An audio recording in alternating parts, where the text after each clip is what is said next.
Halo guys, kembali lagi di channel Brilliant Legacy.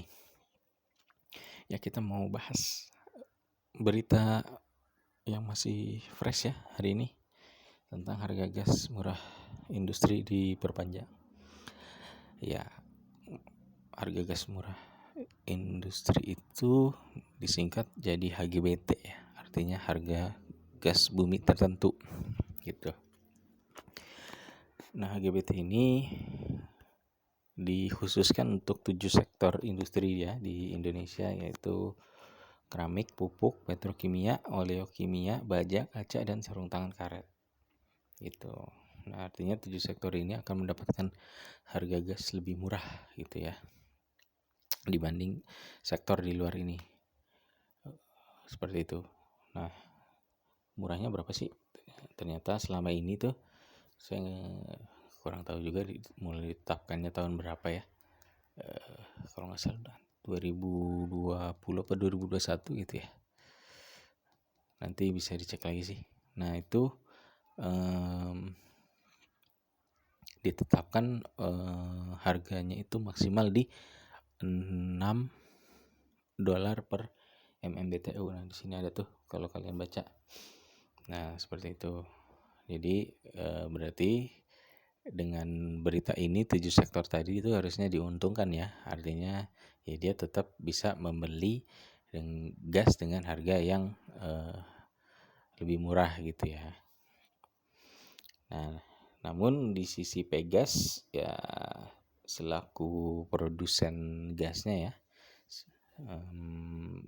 sebenarnya di sisi Pegas kurang menguntungkan ya dengan berita HGBT ini diperpanjang gitu. Nah, kalau kalian yang punya saham Pegas ya berharapnya ya HGBT ini udah di stop gitu ya. Jadi semua orang, semua sektor industri itu dapat harga normal lah.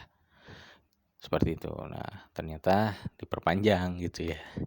Tapi menariknya adalah sekarang menurut Menteri ASDM itu nanti akan mengalami penyesuaian gitu ya.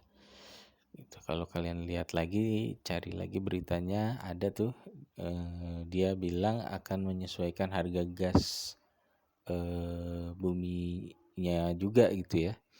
Kalau ada kenaikan ya kemungkinan ikut naik juga HGBT-nya gitu. Tapi kalau di sini sih ya kalau kita baca di berita yang ini penyesuaiannya itu di sekitar 6,5 US dollar gitu ya. Artinya dari 6 ke 6,5 itu naik hampir 10% lah. Ya lumayan dah gitu ya, daripada tetap $6 gitu. Sementara harga gas buminya kalau kita lihat itu udah di kisaran 3 ya gitu. Artinya ya udah naik ya dari sebelumnya itu rata-rata di 1,2, sekarang udah di 3 ya, sempat 4 malah. Nanti kalian bisa cek juga tuh di cek di Google gitu ya, harga gas bumi sekarang berapa per MMBTU, berapa dolar. Oke, nah itu jadi akan ada sektor-sektor yang diuntungkan tadi ya, keramik, pupuk, petrokimia, oleokimia, baja, kaca, sarung tangan karet. Nah itu akan menjadi katalis positif ya gitu. Oke, sama dari Pegasnya juga kan jadi katalis positif ya, artinya dia akan dari 7 sektor itu akan mendapatkan keuntungan lebih lah 10% gitu ya, kurang lebih 10% karena kenaikan HGBT-nya ya dari 6 menjadi 6,5 seperti itu. Nah, kita lihat sekarang ke sahamnya ya. Nah, sahamnya itu kalau kita lihat di sini di Pegas. Nah, Pegas itu hari ini kalau nggak salah naik tuh di 16 sampai 16.50 ya. Itu jadi artinya nih Pegas ini cukup menarik ya menurut gua. Di samping tadi berita yang sebelumnya pernah saya sampaikan terkait HDPE yang di sektor batu bara dan sawit ya, yang harus ditahan hasil devisa ekspornya 100% ditahan selama 1 tahun. Nah, di sektor minyak dan gas itu mereka nggak diwajibkan gitu. Jadi hasil devisa ekspornya ya bisa bisa buat bagi dividen atau enggak ya buat ekspansi bisnis dan lain-lain lah gitu. Jadi nggak dipaksa harus deposit di bank dulu selama 1 tahun itu. Nah itu jadi menurut gua di Pegas ini ada 2 katalis positif itu ya. Gitu. Jadi ya kalau di harga sekarang sebenarnya ya lumayan murah kali. Belum 1 gitu ya. PBB-nya belum 1, PI-nya juga belum 10 gitu. Nah, kalau kita lihat di perbandingan dengan rata-rata industri dan rata-rata di sektornya, nah itu dia ada di PI, kita ambil di industri ya, di PI 10 gitu ya. Nah itu kemungkinan kalau misalkan dia mau ke PI 10 berarti target price nya Pegas kalau misalkan mau dihargai di PI 10 berarti di harga berapa tuh? Kalau PI nya 10 200 2000-an lah, 2100 2200 kayak gitu ngitungnya.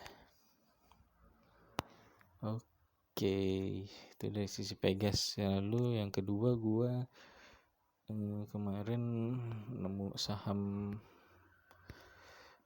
GGRP. Nah ini juga menjadi katalis positif buat dia ya, karena tadi dia itu kan produsen baja ya, sama kayak Krakatau Steel gitu.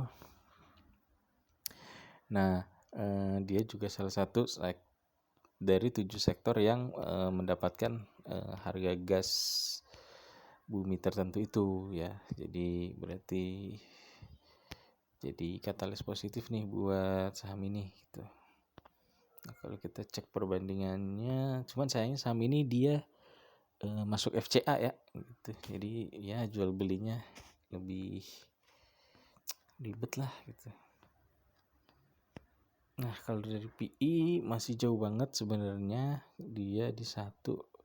Tapi kalau kalian pernah nonton video gue yang bahas GGRP ya, kenapa PI-nya 1 itu karena dia ada cuan di Q2 itu hasil jual anak usaha. Nah itu sebenarnya kalau kita bisa exclude gitu ya, atau kita mau pakai hasil cuan dia di tahun 2023 yang sekitar 500M, berarti PI-nya dia itu ada di sekitar 5 atau 6 gitu.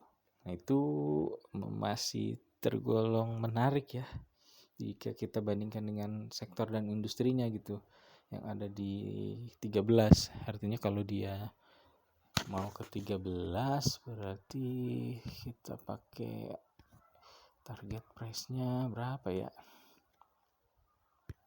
Kita pakai yang di 2023 ya. Berarti 47 kali 13 gitu. 47 kali 10 aja 470 ya. Terus 47 kali 3 7 kali 3 21 3 kali 4 12 171 ya.